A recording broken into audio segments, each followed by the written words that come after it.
Assalamualaikum warahmatullahi wabarakatuh. Shalom, Om Swastiastu, Namo Buddhaya, Salam Kebajikan. Perkenalkan, saya Siti Monika, siswi dari SMK Nurul Huda, kelas 11 TKJ 2, akan mempresentasikan materi tentang mengelola dan memantau perangkat jaringan di keamanan jaringan.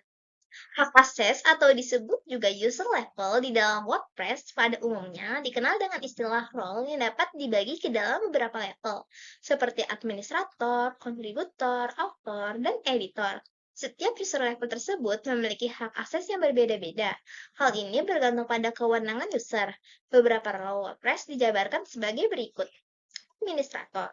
Hak akses WordPress ini merupakan role yang memiliki kedudukan tertinggi. Di dalam WordPress, administrator memiliki akses ke semua fitur yang ada, seperti manajemen user, administrasi plugin, manajemen artikel yang baik dan bersifat privat atau publik, kemudian pengaturan DEM, manajemen kategori file, media yang diunggah, serta mampu memoderasi komentar. Editor. Role yang berada di bawah administrator merupakan editor. Hak akses yang dimiliki editor adalah melakukan segala bentuk administrasi, dapat berupa post ataupun page, manajemen kategori, upload file atau media, serta melakukan moderasi komentar. Akses yang tidak dapat dilakukan oleh editor yaitu manajemen user, plugin, dan DEM. Author. Role setingkat di bawah editor yakni author.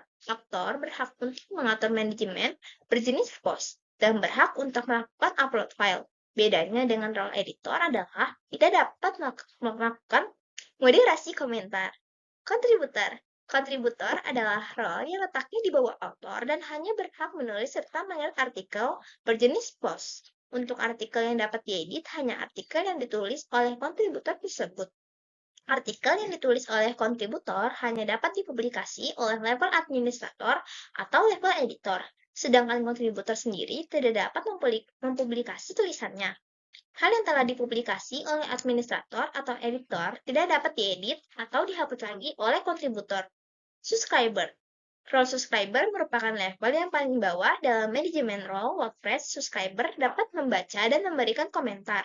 Kelebihan subscriber dibandingkan pengunjung pada umumnya atau guest user, yaitu subscriber dapat membaca post yang privat, kemudian mengomentari post pada kolom komentarnya yang telah dibatasi.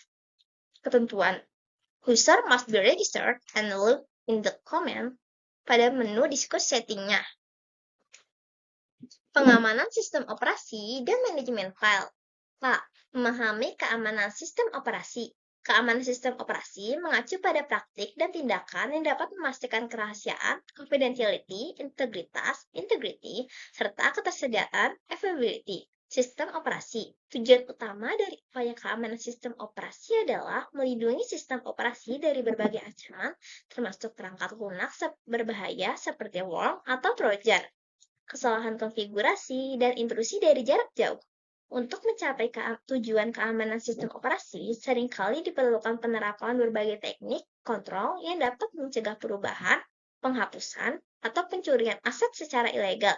Beberapa teknik umum yang digunakan untuk melindungi sistem operasi melibatkan penggunaan perangkat lunak antivirus, tindakan perlindungan endpoint, pembaruan patch sistem operasi secara teratur, serta penggunaan firewall untuk memantau lalu lintas jaringan dan mengendalikan akses dengan hak istimewa dan kontrol pengguna yang minimal.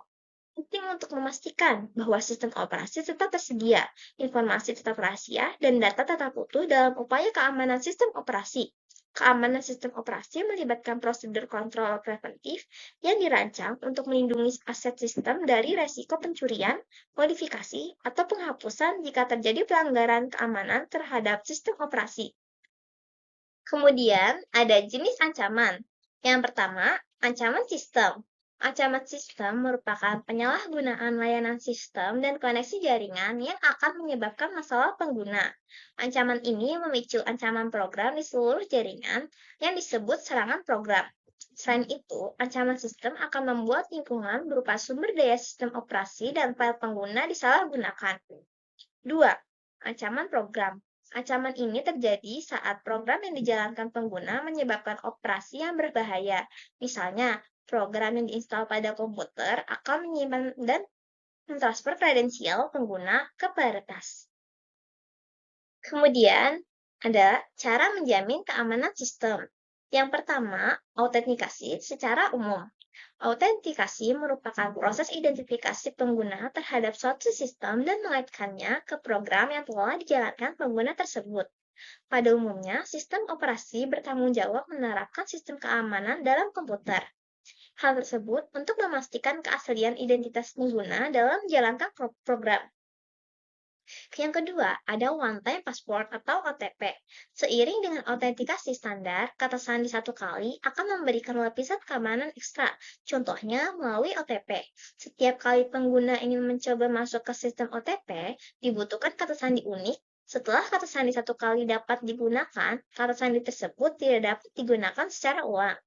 Yang terakhir ada firewall. Firewall sangat penting untuk memantau semua lalu lintas yang masuk dan keluar. Hal ini akan memaksakan keamanan secara lokal dan menentukan lalu lintas yang mungkin melewatinya. Firewall merupakan cara yang sangat efisien untuk melindungi sistem jaringan atau sistem lokal dari ancaman keamanan berbasis jaringan. Lalu ada kebijaksanaan keamanan sistem operasi. Kebijakan keamanan sistem operasi adalah dokumen yang merincikan langkah-langkah dan prosedur untuk menjaga integritas, kerahasiaan, dan ketersediaan sistem operasi. Hal ini bertujuan untuk melindungi sistem dan data dari berbagai ancaman seperti virus, malware, intrusi ilegal, dan lainnya. Dalam kebijakan ini, semua tindakan dan prosedur pencegahan akan diatur untuk memastikan bahwa OS terlindungi dari upaya pencurian, perubahan, atau penghapusan data. Kebijakan dan prosedur keamanan OS telah mencakup area yang luas sehingga terdapat berbagai teknik untuk mengatasinya. SNMP adalah protokol standar yang digunakan untuk mengelola manajemen dan memantau monitoring perangkat-perangkat di jaringan komputer. Tujuannya agar administrator jaringan bisa melihat status, mengkonfigurasi, dan menerima peringatan dari perangkat seperti router, switch, server, dan printer dari satu tempat. Ada 3 komponen utama SNMP yang bekerja sama dalam SNMP. SNMP Manager, pengelola SNMP. Ini adalah stasiun kerja atau aplikasi pusat tempat administrator melihat semua data. Tugasnya adalah meminta data dari perangkat atau agent dan menerima peringatan, threat, atau inform dari perangkat. Bayangkan ini sebagai pusat kendali atau otak dari manajemen jaringan. SNMP Agent atau Agent SNMP. Ini adalah program atau software yang berjalan di perangkat jaringan yang sedang dipantau, misalnya router server. Tugasnya adalah mengumpulkan data tentang performa dan status perangkat tersebut. Agen menanggapi permintaan dari manajer dan mengirim peringatan jika ada masalah serius. Bayangkan ini sebagai mata dan telinga di setiap perangkat. MIT Database atau Management Information Based Database. Ini adalah struktur data hierarkis, seperti database kecil yang ada di setiap agen. Database ini menyimpan semua informasi dan parameter yang dapat diakses oleh manajer, misalnya suhu CPU, penggunaan bandwidth, jumlah error. Setiap item data memiliki ID unik. Manajemen menggunakan ID ini untuk meminta nilai spesifik dari agen. Bayangkan ini sebagai kamus yang berisi semua informasi tentang perangkat. Ada ancaman keamanan sistem operasi. Berikut diuraikan mengenai ancaman-ancaman keamanan sistem operasi yang perlu diperhatikan agar tetap aman dari serangan siber. Ancaman malware seperti virus, worm, crawlan, dan rootkit yang sering menjadi ancaman utama bagi keamanan malware adalah perangkat lunak berbahaya yang mencakup berbagai jenis serangan lunak sah tanpa izin dengan tujuan mencuri, mengubah, atau merusak data, bahkan dapat membahayakan perangkat yang terinfeksi. Selain itu, malware memiliki kemampuan untuk menggandakan diri, memungkinkannya menyebar lebih luas melalui jaringan perusahaan dan perangkat lainnya. Serangan malware seringkali sulit terdeteksi oleh pengguna target, memungkinkan pencurian data secara diam-diam. Dalam beberapa situasi, penyerang dapat mengambil alih perangkat secara diam-diam dan menggunakannya untuk kegiatan kriminal, seperti serangan DDoS. Dengan kata lain, malware merupakan ancaman serius bagi pengguna komputer karena sangat berpotensi mencuri data, merusak sistem, dan bahkan digunakan untuk aktivitas kriminal seperti serangan DDoS. 2.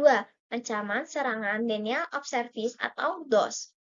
Ancaman keamanan komputer yang kedua adalah serangan denial of service atau DOS. Serangan DOS beroperasi dengan menyumbat sistem menggunakan permintaan palsu, sehingga menyebabkan kelebihan beban dan akhirnya menghentikan pelayanan untuk permintaan sah.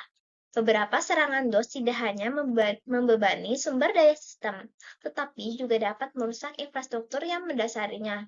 Serangan DOS modern sering dilakukan oleh jaringan terdistribusi yang terdiri dari ribuan atau jutaan bot agen otomatis yang dikenal sebagai serangan penolakan layanan terdistribusi DDoS. DDoS sangat sulit untuk diatasi karena skala yang besar. Sebagai contoh, serangan DOS dapat terus-menerus mengirimkan permintaan sistem dalam loop atau syncflood. Di Maria, penyerang mengirimkan jumlah besar permintaan jaringan dan memaksa server untuk mengakui setiap permintaan sehingga menghabiskan sumber daya server. Ketiga, ancaman intrusi jaringan. Ancaman keamanan komputer ketiga adalah intrusi jaringan, yang terjadi ketika seseorang memperoleh akses ke sistem dengan tujuan yang tidak benar. Jenis intrusi jaringan dapat bervariasi tergantung pada metodenya.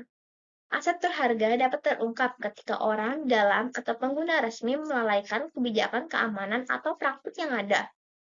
Orang di dalamnya merupakan ancaman adalah pengguna resmi yang menyalahgunakan hak istimewa mereka untuk tujuan pribadi atau aktivitas kriminal. Ada juga masqueraders, yaitu individu dari luar yang menyamar sebagai pengguna yang sah, memanfaatkan akun atau kredensial pengguna yang sah untuk mendapatkan akses ke sistem. Sementara pengguna clandestine adalah penyerang yang meretas sistem dengan mengambil alih kontrol dan pengawasan, menghindari kontrol akses yang ada. Yang terakhir, ada ancaman buffer overflow. Fungsi utama dari buffer overflow adalah menyimpan data sementara. Setiap buffer memiliki kapasitas data yang berbeda. Selama serangan buffer overflow, buffer atau penyimpanan data sementara lainnya dapat dipenuhi dengan data. Saat buffer meluap, program yang ingin mencoba menulis data kemungkinan akan menimpa lokasi memori lain mengenal informasi penting. Pelaku ancaman akan mencari kerentanan buffer overflow untuk menyuntikkan skrip yang membantu dalam membajak sistem atau merusaknya. Kemudian ada autentikasi, otorisasi, dan akuntansi atau AAA. Yang pertama, komponen AAA.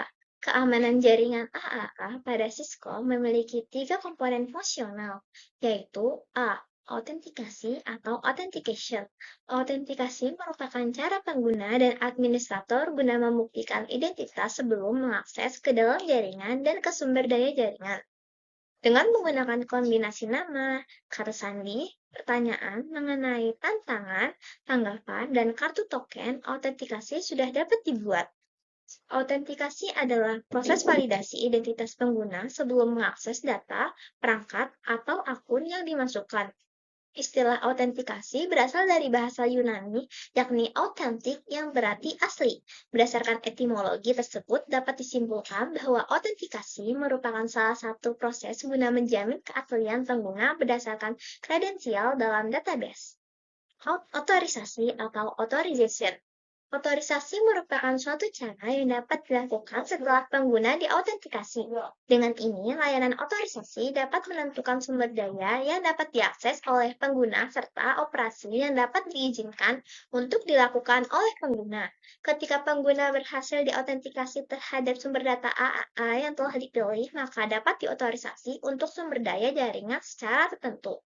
Terakhir, akuntansi dan audit. Akuntansi dan audit merupakan kegiatan mencatat hal yang dilakukan pengguna termasuk hal yang diakses, jumlah waktu, sumber daya diakses, serta perubahan yang dibuat. Akuntansi dapat melacak proses penggunaan sumber daya jaringan. Akuntansi bisa diimplementasikan menggunakan server AAA. Layanan ini melaporkan statistik penggunaan kembali ke server ACS. Statistik ini dapat diekstraksi untuk membuat laporan secara terperinci tentang konfigurasi jaringan. Pentingnya kerangka AAA dalam keamanan jaringan. Meningkatnya jumlah pelanggan online serta model jarak jauh akan sulit mempertahankan kendali atas lalu lintas yang padat dan transaksi yang kompleks sebuah jaringan. AAA berfungsi sebagai mekanisme dan pengontrol untuk memantau login atau logout dalam sistem. AAA bisa mengatur akses baik pada jaringan maupun pada perangkat yang digunakan.